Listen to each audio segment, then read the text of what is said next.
مساء الفل يا حلوين. يلا بينا نذكر الله ونصلي على النبي عليه أفضل الصلاة والسلام. النهاردة مقدمة لكم وصفة كيك تحفة جدا بطريقة سهلة ومكونات اقتصادية مع صوص الشوكولاتة اللذيذ بطريقة احترافية هتاكلي صوابعك وراه. يلا بينا نبدأ الفيديو. أول حاجة جبت بيضتين والخلاط بتاعي ده الأساسي. اهم حاجه تختبر البيض كده عشان احنا في حر، فلازم نختبروه في طبق او بوله صغيره كده بره قبل ما نحطه في الخلاط. بعد كده ننزل بالفانيليا بتاعتي وكمان عليهم يعني كوبايه الا معلقتين سكر، يعني قال ايه جت على المعلقتين، يعني نفس الكوبايه اللي بعاير بيها هي اللي هعاير بيها كل المكونات. عليها كوبايه الا ربع كده من الزيت، زيت نوع كويس عشان يخلي الطعم حلو. وحط كله في الخلاط، وبعديها كوباية الا ربع برضو من اللبن،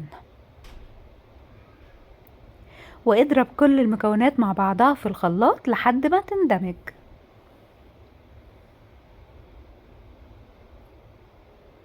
اهم حاجة في الخطوات دي بكون مشغلة الفرن قبل منها. اول ما ابدأ الخطوات هشغل الفرن على طول.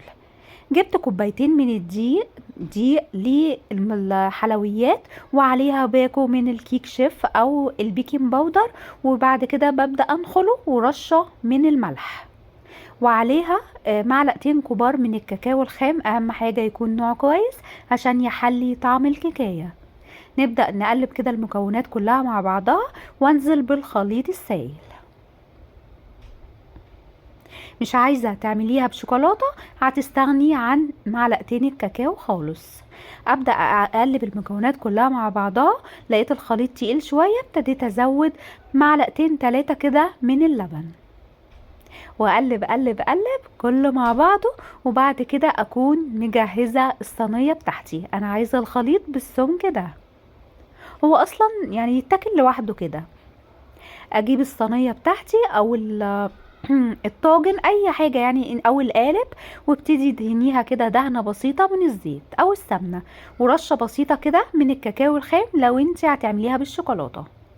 ابتدي انزلي بالخليط كله واديها خبطتين كده عشان تطلع الهواء اللي فيها، وابتدي دخليها على فرن مشغل مسبقا على درجة حرارة 160 وسيبيها لمدة تلت ساعة. نبدأ نعمل صوص الشوكولاتة. معايا نص كوباية من اللبن، عليها نص كوباية من الكاكاو الخام، والسكر ربع كوباية او لو عايزاه مسكر زودي، ونص كوباية من الزيت، اهم حاجة نوع الزيت يكون كويس، وباكو من الفانيليا. وفي الخلاط بتاعك وابتدي تضربي المكونات كلها مع بعضها.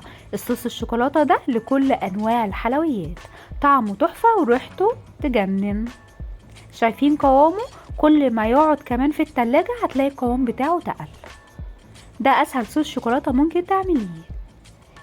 الكيكة طلعت من الفرن، اسيبها تهدى شوية، وبعد كده ابدأ انزل عليها بصوص الشوكولاتة الخطير. شايفين الكيكة مرتفعة وهشة ولذيذة واقتصادية وشكلها تحفة مع صوص الشوكولاتة اللذيذ.